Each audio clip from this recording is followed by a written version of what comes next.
22 अप्रैल 2006 अटल बिहारी वाजपेयी के उत्तराधिकारी, बीजेपी के कद्दावर नेता और पूर्व कैबिनेट मिनिस्टर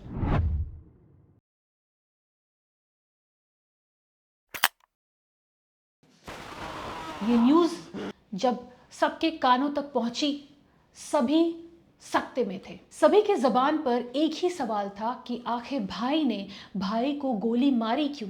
क्या कोई विवाद था या कोई राजनीतिक साजिश, या प्रवीण महाजन किसी और विरोधी दल के हाथ का मोहरा बन गए, या फिर मामला कुछ और ही था?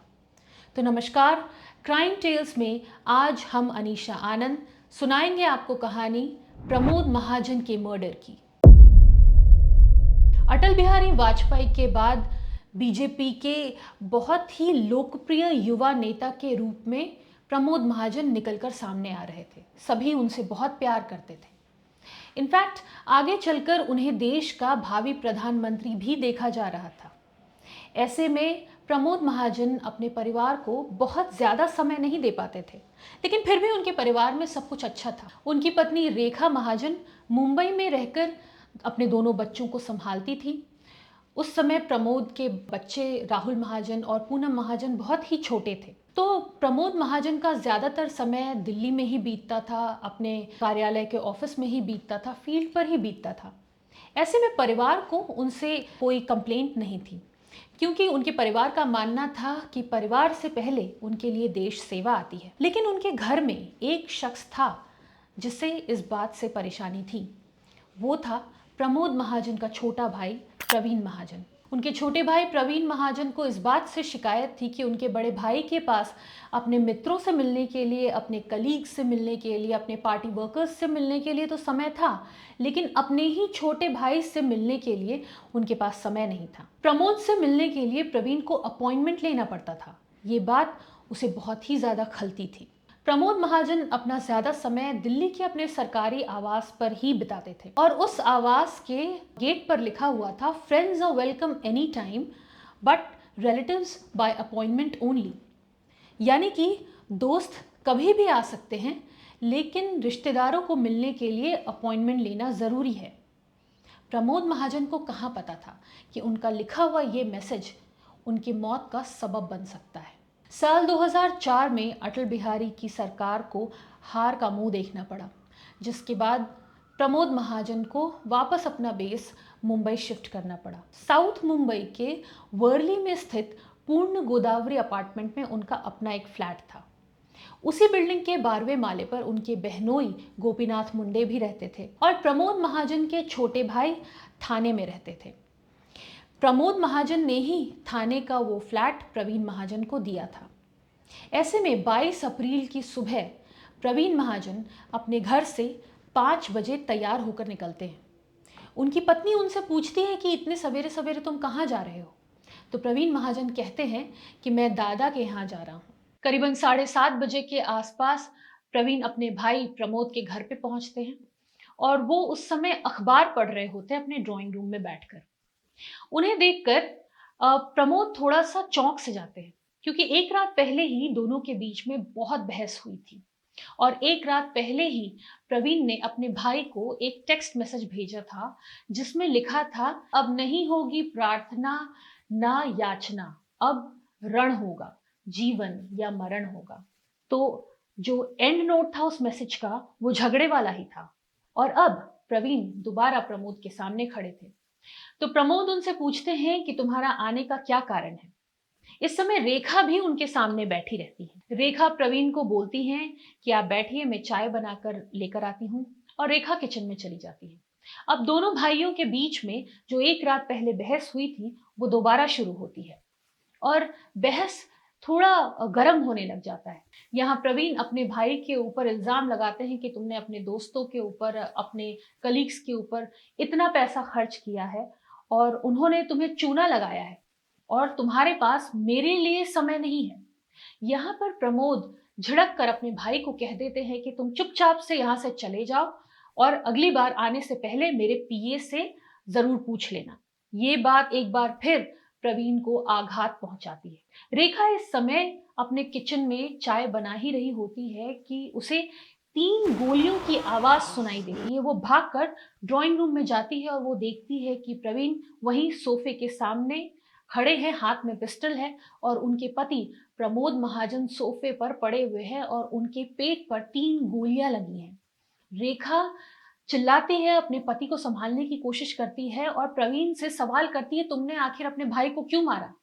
प्रवीण बिना कुछ जवाब दिए वहां से निकल जाता है और अपनी पार्क की हुई कार को वहीं छोड़कर एक ऑटो लेकर सीधा पुलिस स्टेशन जाकर सरेंडर कर देता है। रेखा फौरन ही प्रमोद के बहनोई गोपीनाथ मुंडे को इन्फॉर्म करती है और दोनों ही प्रमोद को लीलावती हॉस्पिटल ले जाने की तैयारी करने लग जाते हैं। जब इन्हें अपने प्राइवेट कार में ले जाया जाता है तो प्रमोद को एक्सटर्नल ब्लीडिंग बहुत ज्यादा नहीं हो रही होती है, तो वो उस समय होश में ही रहते हैं। तो लड़खड़ाती आवाज में वो ही अपने परिवार को ये सजेस्ट करते हैं कि लीलावती ले जाने में बहुत ज्यादा टाइम लगेगा, तो मुझे सीधा हिंदुजा हॉस्पिटल ले चलो। उनके सजेशन के आधार पर ही उनकी पत्नी और गोपीनाथ मुंडे उन्हें हिंदुजा हॉस्पिटल लेकर जाते हैं, जहाँ पे उनके ट्रीटमेंट की शुरुआत होती है। लेकिन जो गोली लगी थी प्रमोद को, वो पॉइंट ब्लैंक रेंज से ऊपर से लगी थी। यानी कि गोली जो जाकर बॉडी में लॉज हुई थी, वो उनके वाइटल ऑर्गन्स को बुरे तरीके से डैमेज कर दिया था। तो लिवर ट्रांसप्लांट के लिए लंदन से एक सर्जन को बुलाया गया और उसके बाद उनके ऑपरेशन की तैयारी शुरू हुई। 13 दिन तक उनका लगातार ट्रीटमेंट चलता रहा, लेकिन फाइनली 3 मई 2006 को उनकी मौत हो गई। इस घटना के बाद देश ने एक बहुत ही बेहतरीन नेता और बीजेपी ने एक बहुत ही डायनामिक लीडर को खो दिया था। हर जगह शोक का माहौल था। ऐसे में प्रवीण महाजन, जिसने खुद ही पुलिस को सरेंडर कर दिया था, उसका ये केस कोर्ट में जाता है।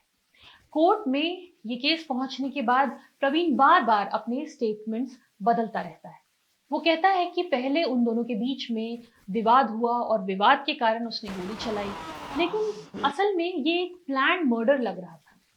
उधर रेखा ने कोर्ट के सामने ये भी बयान दिया था कि प्रवीण अपने भाई से 1 करोड़ रुपयों की डिमांड कर रहे थे और जब उनके भाई ने उन्हें पैसे देने से इनकार कर दिया तो उन्होंने उसे गोली मार दी। प्रवीण महाजन ने कोर्ट में अपने भाई के खिलाफ बहुत ही गंभीर आरोप लगाए। जैसे कि उसने कहा कि प्रमोद महाजन ने अपनी पार्टी के लिए फंड्स इकट्ठा करने के दौरान बहुत सारी धांधलियां की हैं। उसके बहुत सारे अवैध संबंध भी बहुत सारी औरतों के साथ रहे हैं। ये सारी बातें जब कोर्ट के सामने पब्लिक में डिस्कशन का मुद्दा बन गई, इन सब के बाद रेखा महाजन ने कोर्ट के सामने ये कहा कि ये सारी बातों से उनके पति के कैरेक्टर के ऊपर सवाल उठ रहे हैं और उनकी छवि को खराब करने की कोशिश की जा रही है। कोर्ट ने भी इन बातों को गंभीरता से लिया और साल 2007 में कोर्ट ने प्रवीण महाजन को उम्र कैद की सजा सुना दी। जेल में रहकर प्रवीण महाजन ने प्रमोद महाजन के ऊपर एक किताब भी लिखी, जिसमें उन्होंने प्रमोद महाजन के खिलाफ और उनके बेटे राहुल महाजन के खिलाफ बहुत सारे खुलासे किए। साल 2010 में उनकी पत्नी की तबीयत खराब हो जाती है, जिसके लिए प्रवीण महाजन को एक पैरोल ग्रांट किया जाता है। लेकिन पैरोल के आखिरी दिन हाई बीपी की वजह से प्रवीण महाजन को हैमरेज हो जाता है, जिससे उनकी डेथ हो जाती है। और प्रवीण महाजन ने अपने भाई प्रमोद महाजन को क्यों मारा, इस सवाल का जवाब हमेशा के लिए उनके साथ ही चला जाता है। लोगों का मानना है कि अगर प्रमोद महाजन जिंदा होते तो शायद वो भी हमारे देश के प्रधानमंत्री बन सकते थे। आपकी क्या राय है इस केस के बारे में? आखिर प्रवीण महाजन ने प्रमोद महाजन को क्यों मारा?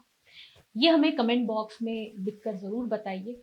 अगर आपको हमारा कंटेंट अच्छा लगा हो तो फ्रेंड्स और फैमिलीज में शेयर कीजिए और अगर आपने अब तक हमारा यूट्यूब चैनल सब्सक्राइब नहीं किया है तो प्लीज़ सब्सक्राइब कीजिए और बेल आइकन भी प्रेस कीजिए ताकि हमारा लेटेस्ट नोटिफिकेशन आपसे मिस ना हो।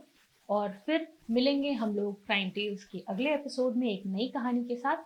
तब तक अपना ख्याल रखिए। Thank you so much.